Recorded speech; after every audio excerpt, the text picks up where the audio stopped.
வணக்கம். Electronics training இன் தமிழ் சேனலில் இன்றைக்கி நான் பார்க்க போகிற வீடியோ ரொம்ப முக்கியமான வீடியோ. நிறைய வியூவர்ஸ், நிறைய ஸ்டூடெண்ட் ஒரு ஆம்பிளிஃபையர் அசெம்பிள் பண்ணணுன்னே அல்லது அசெம்பிள் பண்ண சொன்ன முடித்த பிறகு அவங்க கேட்குற ஒரு கொஸ்டின் என்ன அப்படின்னு கேட்டால், சார் ஹம்மு வருது, உம்முன்னு சவுண்டு வருது ஆம்பிளிஃபையரில், என்ன கம்ப்ளைண்ட்னே தெரியல. நானும் இந்த போர்டு மாற்றி பார்த்துட்டேன், அந்த போர்டு மாற்றி பார்த்துட்டேன், டிரான்ஸ்ஃபார்மர் மாற்றி பார்த்துட்டேன், ஐசியை மாற்றி பார்த்துட்டேன், எல்லாத்தையும் மாற்றி பார்த்துட்டேங்க தான் பதில் வரும். என்ன காரணம் அப்படின்னா, நம்ம ப்ரொசீஜர்லாம் அந்த மாதிரி பழகியிருக்கிறோம். ஒரு ட்ரபிள் வந்தால் எதை ரீப்ளேஸ் பண்ணலாம், கொஸ்டினே அப்படி தான் இருக்கும். ஒரு ட்ரபிள் வந்தால் எப்படி கண்டுபிடிக்கணும் அப்படிங்கிறது தெரியாது. ட்ரபிள் ஷூட்டிங் ரொம்ப முக்கியம். அது ஆடியோ ஆம்பிளிஃபையராக இருந்தாலும் சரி, எல்இடி டிவி லேட்டஸ்ட்டாக இருந்தாலும் சரி, ட்ரபிள் ஷூட்டிங் கற்றுக்கணும். நீங்களும் ஒரு சர்வீஸ் இன்ஜினியராக மாறணும் அப்படின்னா ஆன்லைன் ட்ரைனிங் ப்ரொவைட் பண்ணிகிட்ருக்கோம். படிப்பு முக்கியம் இல்லை, ஆர்வம் இருந்தால் போதும். யார் வேணாலும் சர்வீஸ் இன்ஜினியராக வர முடியும். எலக்ட்ரானிக்ஸில் உங்களுக்கு ஆன்லைன் ட்ரைனிங்கில் உங்களுக்கு பேசிக் எலக்ட்ரானிக்ஸ் லெவல் 1 ஒரு மினி ப்ராஜெக்ட் 10 பண்ணணும். பேசிக் எலக்ட்ரானிக்ஸ் லெவல் 2 மினி ப்ராஜெக்ட் ஒரு 10 பண்ணணும். லெவல் 1ல் வர்ற ப்ராஜெக்டோட லெவல் 2ல் வர்ற ப்ராஜெக்ட் கொஞ்சம் நல்லாயிருக்கும், கொஞ்சம் கிரிட்டிக்கலாக இருக்கும் உங்கள் பாணியில் சொல்லணுன்னா. ஓகே, ஸோ இந்த ப்ராஜெக்ட் பண்ணுறது மூலிமா தான் நீங்கள் ஒரு நாலேஜை கேதர் பண்ண முடியும். அதுக்கப்புறம் நீங்கள் கமர்ஷியல் கோர்ஸ், செல்ஃபோன் ட்ரைனிங்கோ, சிஆர்டி டிவியோ, எல்சிடி எல்இடியோ, ஆம்பிளிஃபையரோ, இண்டக்ஷன் ஸ்டவ்வோ, பவர் சப்ளையோ படித்தா புரியும், இல்லைன்னா புரியாது. So electronics training in Tamil channel மூலிமா நான் கொடுக்குற ஆன்லைன் ட்ரைனிங்கை பற்றி உங்களுக்கு தெரிஞ்சுக்கணும் அப்படின்னா என்னுடைய வாட்ஸ்அப் நம்பருக்கு கால் பண்ணுங்கள். இப்போ என்ன பார்த்துட்ருக்கீங்க, இப்போது இந்த வீடியோவில் ஒரு டிரான்ஸ்ஃபார்மர் இருக்குது, 5 ஆம்பியர் 24024. இது டூயல் பவர் சப்ளை. இதில் வர்ற ஐசி STK 4141, நல்ல பவர் உள்ள ஐசி, குவாலிட்டி நல்லா இருக்கும். 1980 வந்து ஐசி, 25 வருஷம் 45 வருஷம் ஆச்சு. கிட்டத்தட்ட இன்னுமே ஃபீல்டுக்குள்ளே ஒரு பெஸ்ட். இன்றைக்குமே ஒரு சர்வீஸ் இன்ஜினியர் கேட்பாங்க, இந்த ப்ராடக்ட் இந்த ஐசியை போட்டு ஒரு ஆம்பிளிஃபையர் அசெம்பிள் பண்ணுங்கள், இந்த குவாலிட்டி நல்லா இருக்குன்னு சொல்லக்கூடிய அளவுக்கு ஃபேமஸான ஐசி. இதில் ஒரிஜினல் டூப்ளிகேட் இதெல்லாம் வந்துட்டுருக்கு மார்க்கெட்டில், அதை விட்டுருவோம். ஓகே, இப்போ இந்த ஐசி இருக்குது. இந்த ஐசியில் மானோ இருக்குது, ஸ்டீரியோ பண்ணிக்கலாம், அது அப்புறம் பார்த்துக்கலாம். பாருங்கள், பார்க்கும்போது இந்த இடத்துல ஒரு பிடி போர்டு இருக்குது, ஒரு 2 டிரான்சிஸ்டர் பிடி இருக்குது, பேஸ் டேபிள் கண்ட்ரோல், இந்த இடத்துல ஒரு மாடுல் இருக்குது, MP3 மாடுல் இருக்குது, வால்யூம் கண்ட்ரோல் இருக்குது. சரி, பவர் ஆன் பண்ணி பார்க்கலாமா? நல்ல குவாலிட்டியான ஆடியோ வரக்கூடிய ஒரு ஆம்பிளிஃபையர். இந்த ஆம்பிளிஃபையரை இப்போ நம்ம ஆன் பண்ணி பார்க்கலாம். ஜஸ்ட் ஆன் பண்ணுறேன். இந்த இண்டிகேட்டர் லைட் இதில் எரியும், அது ஒன்று தான், வேறு இண்டிகேட்டர் கொடுக்கல. ஓகே, இப்போ ஆன் பண்ணுறேன். ஓகே, எப்படி இருக்குது குவாலிட்டி? வேர்டிங் சரியாக வந்துச்சு. அப்புறம் இப்போ எப்படி இருக்குது பாருங்களேன், எப்படி இருக்குது, ஒரே டிஸ்டார்ஷனாக இருக்குது, ஹெவியான ஹம், சிவியர் ஹம்.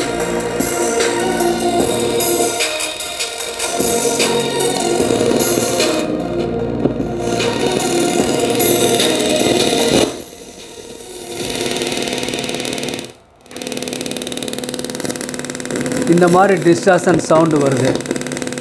அடுத்த சாங் செலக்ட் பண்ணுறதுக்குள்ள இடையில இந்த மாதிரி சவுண்டு வருது.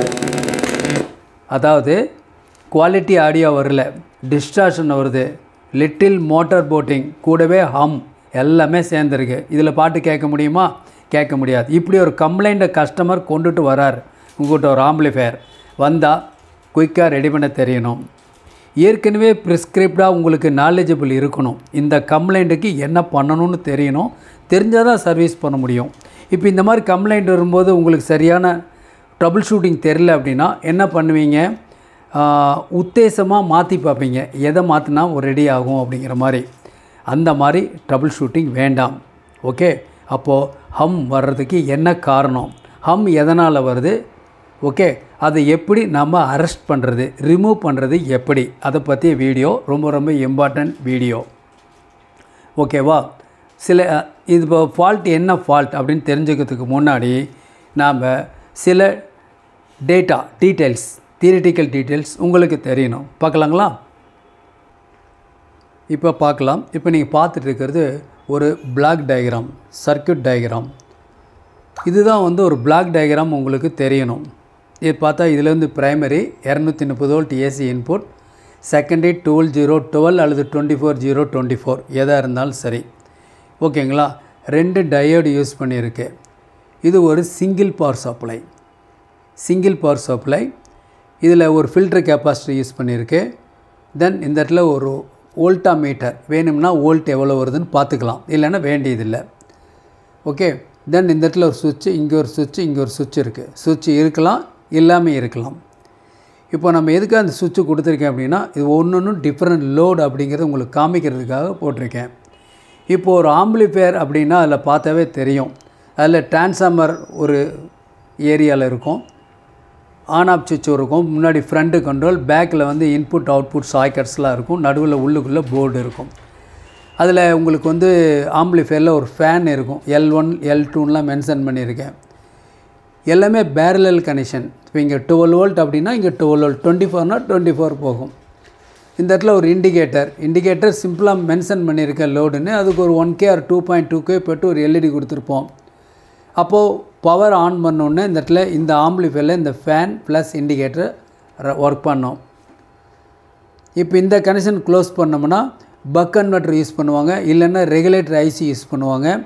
அந்த 12 வோல்ட் 5 வோல்ட்டாக மாற்றி ஒரு ப்ளூடூத் மாடலுக்கு சப்ளை போட்டிருக்கோம். சேம் அதே 12 வோல்ட்டு ஒரு ப்ரீ ஆம்பிளிஃபையர் போர்டோ அல்லது பிடி போர்டோ அதுக்கு கொடுக்க வேண்டியது இருக்கும்.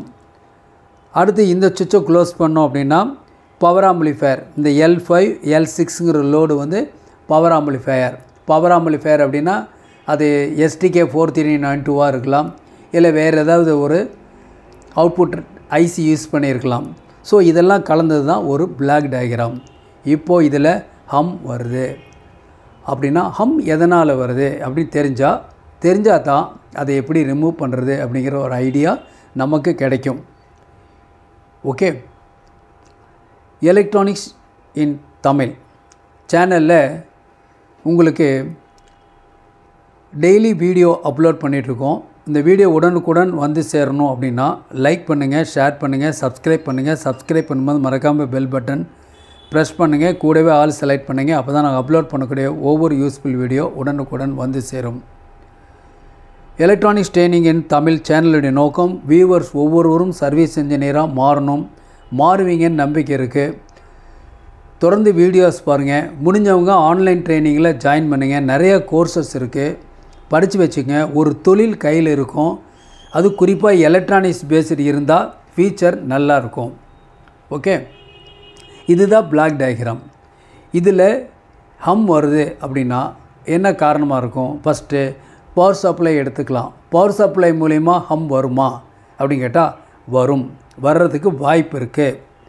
என்னென்ன காரணங்களால பவர் சப்ளையில் ஹம் வரும் அப்படின்னு கேட்டால், நம்ம ஃபஸ்ட்டு யூஸ் பண்ணக்கூடிய ஒரு டிரான்ஸ்ஃபார்மர் எடுத்துட்டிங்கன்னா அந்த டிரான்ஸ்ஃபார்மர் பெரும்பாலும் உங்களுக்கு வந்து ஓப்பன் கோர் டைப்பில் இருக்கும். ஓப்பன் கோர் அப்படின்னா நான் முதல்ல காமிச்சேன் இல்லைங்களா, பாருங்கள் இந்த மாதிரி, இதுதான் ஓப்பன் கோர். இந்த டைப் பெரும்பாலும் மார்க்கெட்டில் இந்த மாதிரி தான் டிரான்ஸ்ஃபார்மர் கிடைக்கிது. ஓகேவா? அப்போது க்ளோஸ்டு டைப், என்க்ளோஸ்டு டைப் அப்படின்னா என்ன அர்த்தம் அப்படின்னா, பிரான்ஸ் கப்பில், பித்தாளை கப்பில் கம்ப்ளீட்டாக க்ளோஸ் ஆகிருக்கும், ஒயர் மட்டும் வெளியே வரும். ப்ரைமரிக்கு 2 ஒயர், செகண்டரிக்கு 2 ஒயர் அல்லது 3 ஒயர், கான்ஃபிகரேஷனை பொறுத்து. ஆக்சுவலாக டிரான்ஸ்ஃபார்மர் அப்படின்னாவே அந்த மாதிரி தான் இருக்கணும். அதுதான் வந்து ஃபுல்லாக கம்ப்ளீட்டாக என்க்ளோஸ் ஆகிருக்கணும், ஒயர் மட்டும்தான் வெளியே வரணும். மேலே சீல்டு இருக்கக்கூடாது, வெறும் தகுடு தான் இருக்கும். எல்லோ கலரில் தகுடு இருக்கும், அது பிரான்ஸ் இல்லை, பித்தாளை இல்லை. பித்தாளைக்குடைய நேச்சுரிட்டி என்ன அப்படின்னா, மேக்னெட்டிக் ப்ளக்ஸை வந்து அப்படியே தடுத்துரும். அதுக்காக தான் அது யூஸ் பண்ணுறோம். ஸ்பீக்கரும் அப்படி தான் இருக்கணும். ஸ்பீக்கரில் வர்ற மேக்னெட் வர்ற கப்பு இருக்கு இல்லையா, அந்த கப்பில் வந்து பிரான்ஸு கப்பு தான் இருக்கணும். ஆனால் பிரான்ஸ் மாதிரி கலரில் ஒரு தகுடு தான் இருக்கும். ஆக்சுவலாக இம்போர்ட்டட் ஸ்பீக்கர்லையும் சரி, இம்போர்ட்டட் டிரான்ஸ்ஃபார்மர்லையும் சரியும் இந்த மாதிரி தான் அரேஞ்ச்மெண்ட்ஸ் இருக்கும். மைக்ரோ ஓவன்லேயும் இந்த மாதிரி தான் இருக்கும். ஓகே. நல்ல குவாலிஃபைடாக இருக்கக்கூடிய இன்றைக்கி வரக்கூடிய லேட்டஸ்ட் ஆம்பிளிஃபையராக இருந்தாலும் இந்த மாதிரி தான் இருக்கும். இல்லை அப்படின்னா உங்களுக்கு டொராய்டல் கோர் யூஸ் பண்ண காயில் கிடைக்கும், டிரான்ஸ்ஃபார்மர் கிடைக்கும், அது யூஸ் பண்ணிக்கலாம்.